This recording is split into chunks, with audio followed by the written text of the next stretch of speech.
आप लोगों का स्वागत है हमारे YouTube channel sister with me में। आज हम लोग पढ़ने वाले हैं ANM 5006 से रिलेटिव जो ANM का एग्ज़ाम है उसी से आधारित इम्पोर्टेंट क्वेश्चन आज पढ़ेंगे। तो सबसे पहला सवाल है, मासिक धर्म कितने दिनों पर होता है? तो मासिक धर्म जो होता है मेंस्ट्रुअल पीरियड वह 28 दिनों पर होता है। मासिक धर्म कितने दिनों पर होता है? तो 28 दिनों पर होता है। अब पूछ रहा है प्रथम अवस्था यानी कि प्रेगनेंसी में फर्स्ट ट्राइमेस्टर क्या होता है? तो फर्स्ट ट्राइमेस्टर जो होता है जो कंसीव टू 12th वीक यानी कि जब प्रेग्नेंट महिला बच्चे को कंसीव करती है उससे लेकर 12 सप्ताह तक की जो अवधि होती है वह फर्स्ट ट्राइमेस्टर कहलाता है। अगला नंबर सवाल है, शिशु की पूर्ण अवस्था है यानी कि शिशु की पूर्ण टर्म बेबी कब होती है? तो 40 सप्ताह में शिशु की पूर्ण अवस्था होती है जिसके बाद बच्चे की डिलीवरी होती है। अगला नंबर सवाल है, जन्म के समय कम वजन वाले बच्चे का वजन कितना होता है? तो जन्म के समय जो कम वजन वाले बच्चे होते हैं वह 2.5 kg से कम का जो होता है तो वह LBW यानी कि लो बर्थ वेट कम वजन वाले शिशु में आते हैं।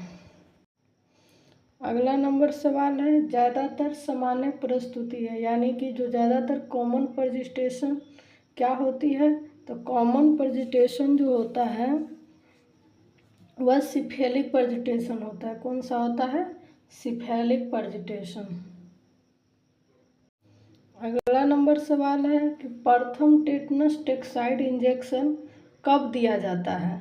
तो प्रथम टेटनस टॉक्साइड इंजेक्शन जो होता है पहले जो पड़ता था TT पड़ता था टेटनस टॉक्साइड, लेकिन अब TT की जगह आ रहा है TD। तो TD जो है TD का जो नियम है कि जब भी प्रेगनेंसी पता चले तब ही TD का जो डोज होता है TD का जो इंजेक्शन लगती है वो आप ले सकते हैं। अगला नंबर सवाल है कि फर्टिलाइजेशन प्रोसेस कहाँ होती है यानी गर्भधान की प्रक्रिया कहाँ होती है?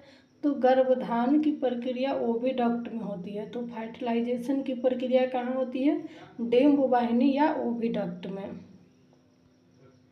अगला नंबर सवाल है, लीडिंग कोशिका के द्वारा किस हार्मोन का उत्पन्न होता है? तो लीडिंग कोशिका के द्वारा जो होता है टेस्टोस्टेरोन किसका होता है?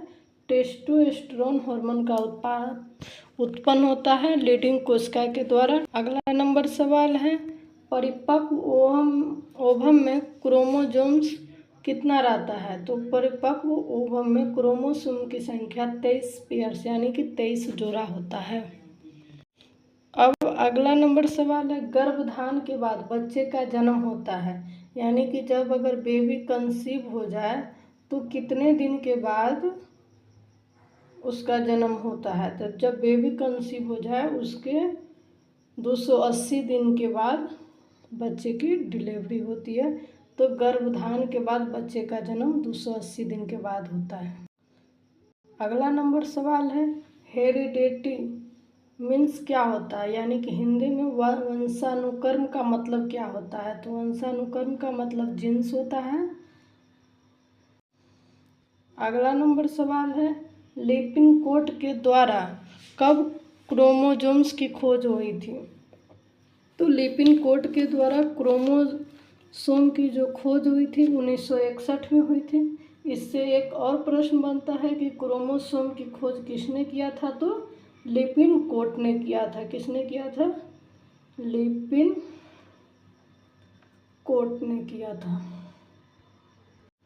अगला नंबर सवाल है जो इम्पोर्टेंट है, मास्टर ग्रंथि कौन है?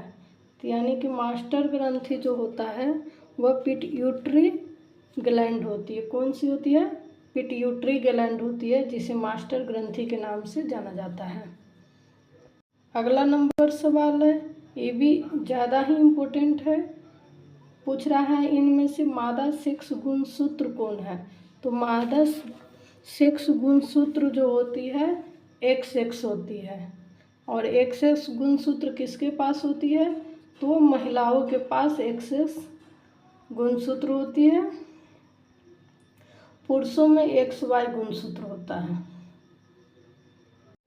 अगला नंबर सवाल है, गर्भावस्था में खतरा का चिन्ह कौन सा है। तो गर्भावस्था में अगर ब्लीडिंग हो तो वह खतरे का चिन्ह होता है। अगला नंबर सवाल है, निषेचित कोशिका क्या कहलाता है। तो निषेचित कोशिका या फर्टिलाइज्ड जो सेल होता है वह जाइगोट कहलाता है। तो फर्टिलाइज्ड सेल होता है वह क्या कहलाता है, जाइगोट कहलाता है।